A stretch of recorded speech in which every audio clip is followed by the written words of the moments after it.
Mid these wild scenes enchantment waves her hand, to change the face of the mysterious land, till the bewildering scenes around us seem the vain productions of a feverish dream. Astolfo, a Romance.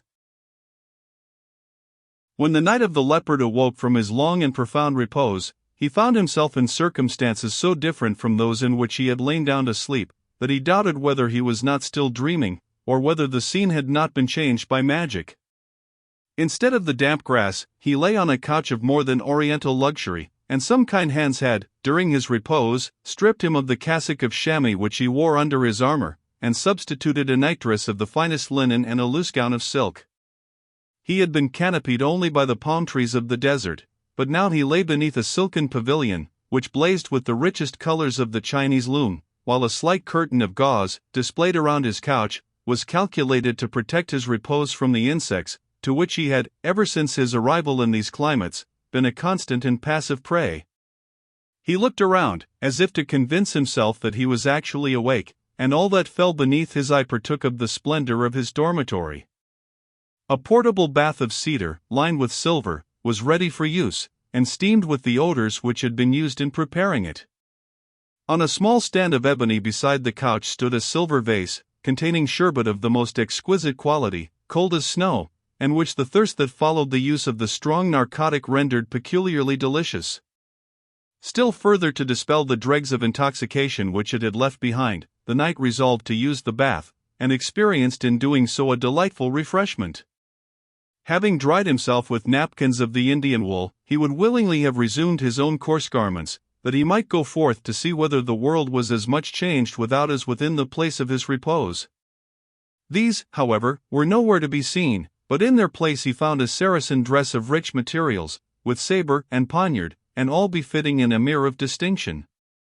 He was able to suggest no motive to himself for this exuberance of care, excepting a suspicion that these attentions were intended to shake him in his religious profession, as indeed it was well known that the high esteem of the European knowledge and courage made the Soldan unbounded in his gifts to those who, having become his prisoners, had been induced to take the turban. Sir Kenneth, therefore, crossing himself devoutly, resolved to set all such snares at defiance, and that he might do so the more firmly, conscientiously determined to avail himself as moderately as possible of the attentions and luxuries thus liberally heaped upon him. Still, however, he felt his head oppressed and sleepy, and aware, too, that his undress was not fit for appearing abroad, he reclined upon the couch, and was again locked in the arms of slumber.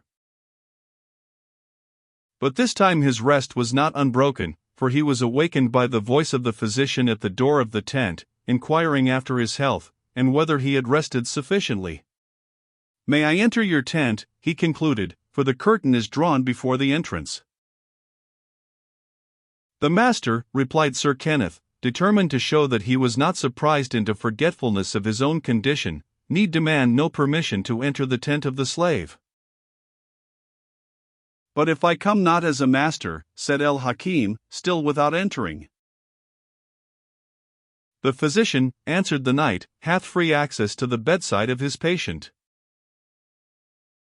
"Neither come I now as a physician," replied El Hakim, "and therefore I still request permission, ere I come under the covering of thy tent." "Whoever comes as a friend," said Sir Kenneth, "and such thou hast hitherto shown thyself to me, the habitation of the friend is ever open to him." "Yet once again," said the Eastern sage, after the paraphrastical manner of his countrymen, "supposing that I come not as a friend?" "Come as thou wilt," said the Scottish knight, somewhat impatient of this circumlocution. "Be what thou wilt, thou knowest well it is neither in my power nor my inclination to refuse thee entrance." "I come, then," said El Hakim, "as your ancient foe, but a fair and a generous one." He entered as he spoke, and when he stood before the bedside of Sir Kenneth, the voice continued to be that of Adonbec, the Arabian physician, but the form, dress, and features were those of Ilderim of Kurdistan, called Shirkof. Sir Kenneth gazed upon him as if he expected the vision to depart, like something created by his imagination. "Doth it so surprise thee," said Ilderim, "and thou an approved warrior, to see that a soldier knows somewhat of the art of healing?" I say to thee, Nazarene, that an accomplished cavalier should know how to dress his steed, as well as how to ride him, how to forge his sword upon the stithy, as well as how to use it in battle, how to burnish his arms, as well as how to wear them, and, above all, how to cure wounds, as well as how to inflict them. As he spoke, the Christian knight repeatedly shut his eyes, and while they remained closed, the idea of the Hakim, with his long, flowing dark robes, high Tartar cap, and grave gestures was present to his imagination, but so soon as he opened them, the graceful and richly gemmed turban, the light hauberk of steel rings entwisted with silver, which glanced brilliantly as it obeyed every inflection of the body, the features freed from their formal expression, less swarthy, and no longer shadowed by the mass of hair, now limited to a well-trimmed beard, announced the soldier and not the sage. "Art thou still so much surprised," said the Emir, "and hast thou walked in the world with such little observance, as to wonder that men are not always what they seem? Thou thyself art thou what thou seemest?" "No, by St. Andrew," exclaimed the knight, "for to the whole Christian camp I seem a traitor, and I know myself to be a true though an erring man." "Even so I judged thee," said Ilderim, "and as we had eaten salt together, I deemed myself bound to rescue thee from death and contumely. But wherefore lie you still on your couch, since the sun is high in the heavens? Or are the vestments which my sumpter camels have afforded unworthy of your wearing?" "Not unworthy, surely, but unfitting for it," replied the Scot. "Give me the dress of a slave, noble Ilderim, and I will don it with pleasure, but I cannot brook to wear the habit of the free Eastern warrior with the turban of the Moslem." "Nazarene," answered the Emir, "thy nation so easily entertains suspicion that it may well render themselves suspected. Have I not told thee that Saladin desires no convert saving those whom the Holy Prophet shall dispose to submit themselves to his law? Violence and bribery are alike alien to his plan for extending the true faith. Hearken to me, my brother. When the blind man was miraculously restored to sight, the scales dropped from his eyes at the divine pleasure. Think'st thou that any earthly leech could have removed them? No.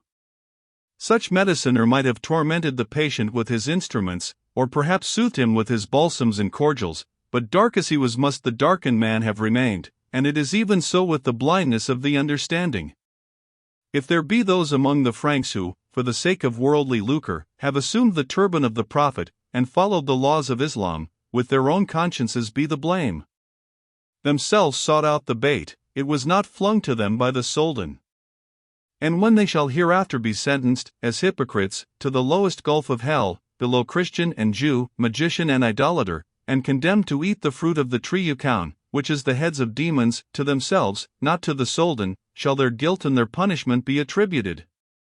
Wherefore wear, without doubt or scruple, the vesture prepared for you, since, if you proceed to the camp of Saladin, your own native dress will expose you to troublesome observation, and perhaps to insult."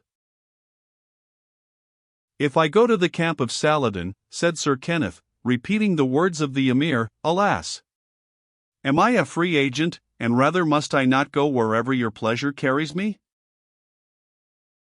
"Thine own will may guide thine own motions," said the Emir, "as freely as the wind which moveth the dust of the desert in what direction it chooseth. The noble enemy who met and well nigh mastered my sword cannot become my slave like him who has crouched beneath it.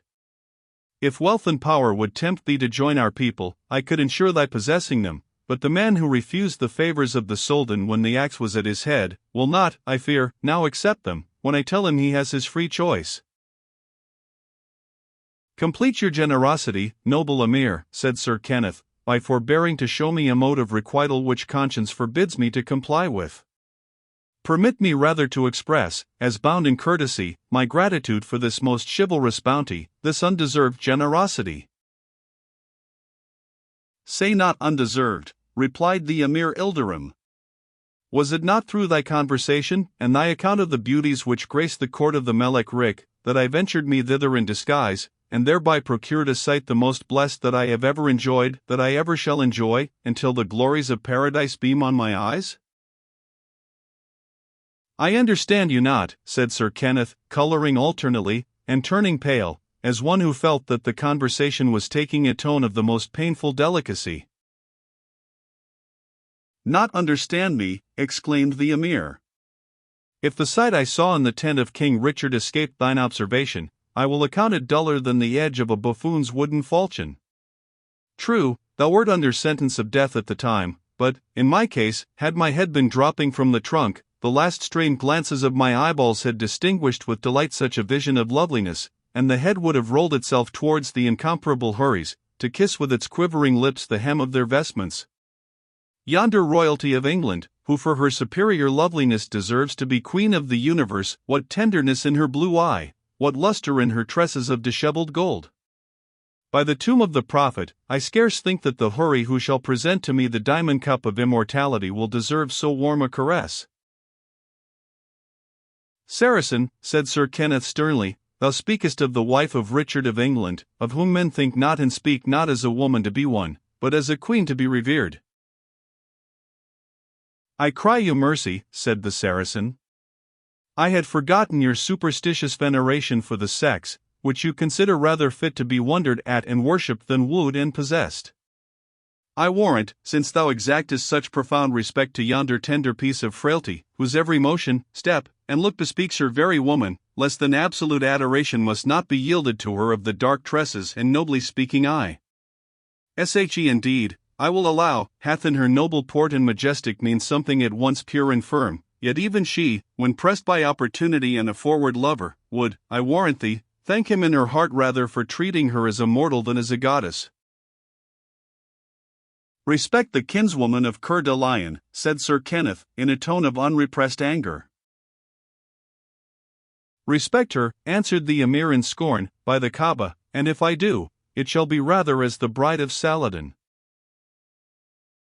"The infidel Soldan is unworthy to salute even a spot that has been pressed by the foot of Edith Plantagenet," exclaimed the Christian, springing from his couch. "Ha! What said the Giaour?" exclaimed the Emir, laying his hand on his poniard hilt, while his forehead glowed like glancing copper, and the muscles of his lips and cheeks wrought till each curl of his beard seemed to twist and screw itself, as if alive with instinctive wrath. But the Scottish knight, who had stood the lion anger of Richard, was unappalled at the tiger-like mood of the chafed Saracen. "What I have said," continued Sir Kenneth, with folded arms and dauntless look, "I would, were my hands loose, maintain on foot or horseback against all mortals, and would hold it not the most memorable deed of my life to support it with my good broadsword against a score of these sickles and bodkins," pointing at the curved sabre and small poniard of the Emir. The Saracen recovered his composure as the Christian spoke, so far as to withdraw his hand from his weapon, as if the motion had been without meaning, but still continued in deep ire. "By the sword of the prophet," he said, "which is the key both of heaven and hell, he little values his own life, brother, who uses the language thou dost. Believe me, that were thine hands loose, as thou termst it, one single true believer would find them so much to do that thou wouldst soon wish them fettered again in manacles of iron. Sooner would I wish them hewn off by the shoulder blades," replied Sir Kenneth. "Well, thy hands are bound at present," said the Saracen, in a more amicable tone, "bound by thine own gentle sense of courtesy, nor have I any present purpose of setting them at liberty. We have proved each other's strength and courage ere now, and we may again meet in a fair field, and shame befall him who shall be the first to part from his foeman. But now we are friends, and I look for aid from thee rather than hard terms or defiances." "We are friends," repeated the knight, and there was a pause, during which the fiery Saracen paced the tent, like the lion, who, after violent irritation, is said to take that method of cooling the distemperature of his blood, ere he stretches himself to repose in his den.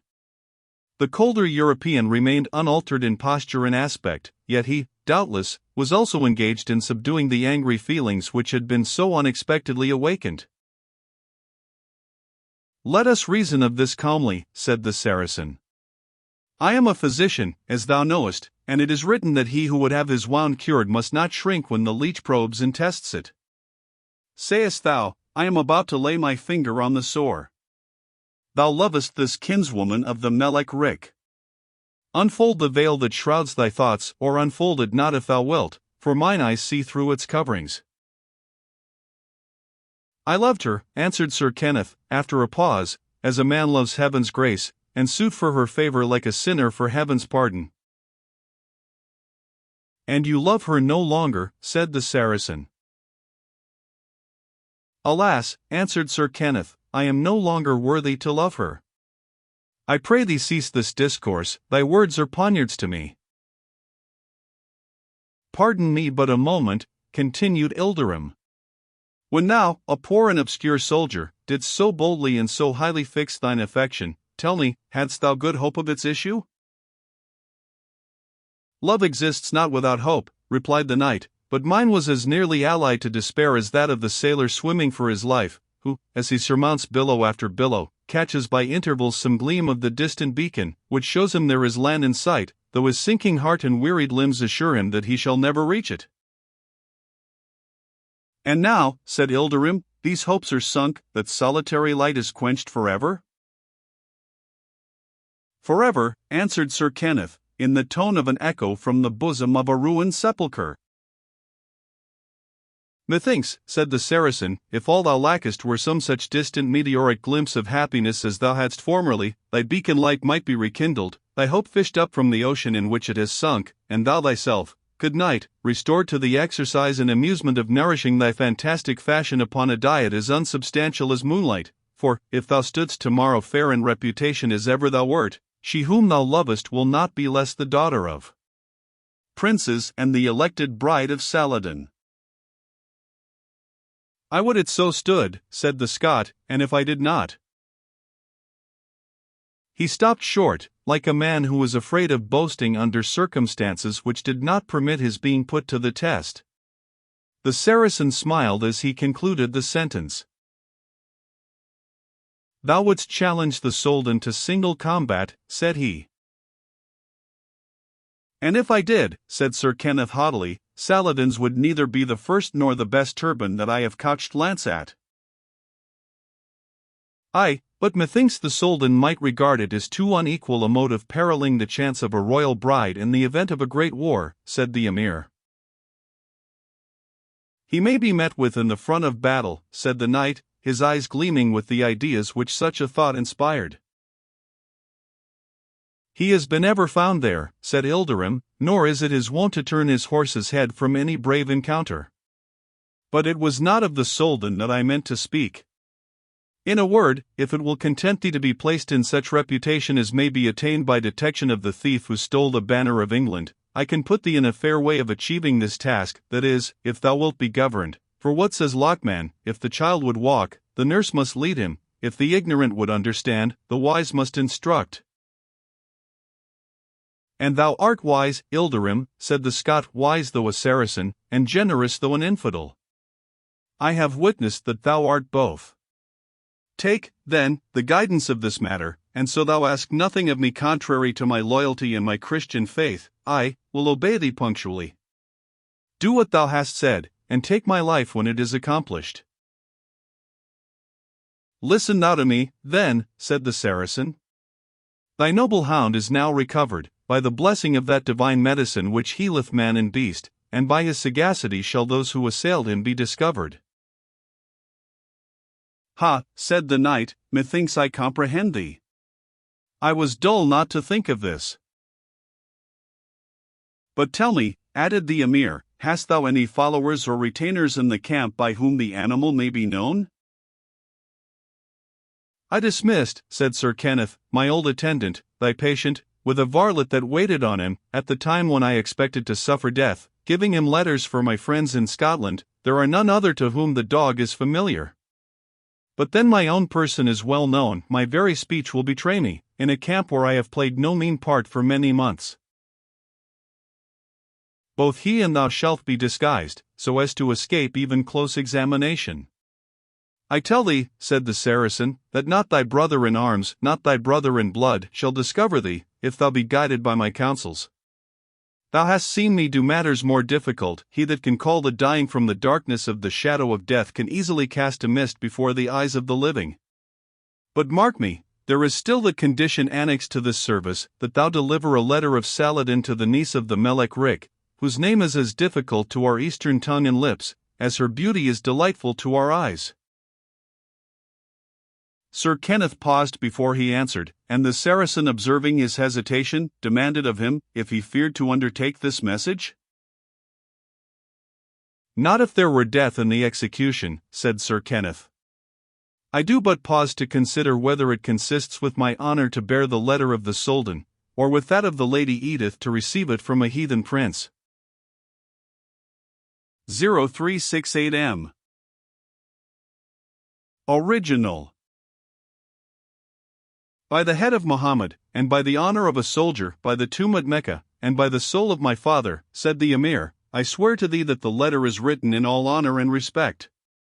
The song of the nightingale will sooner blight the rosebower she loves than will the words of the Soldan offend the ears of the lovely kinswoman of England."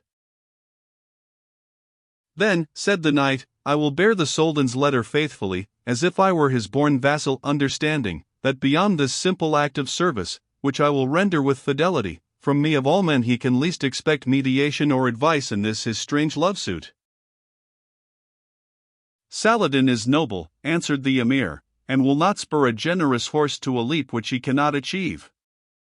Come with me to my tent," he added, "and thou shalt be presently equipped with a disguise as unsearchable as midnight, so thou mayest walk the camp of the Nazarenes as if thou hadst on thy finger the signet of Giaugi. Perhaps the same with Gyges."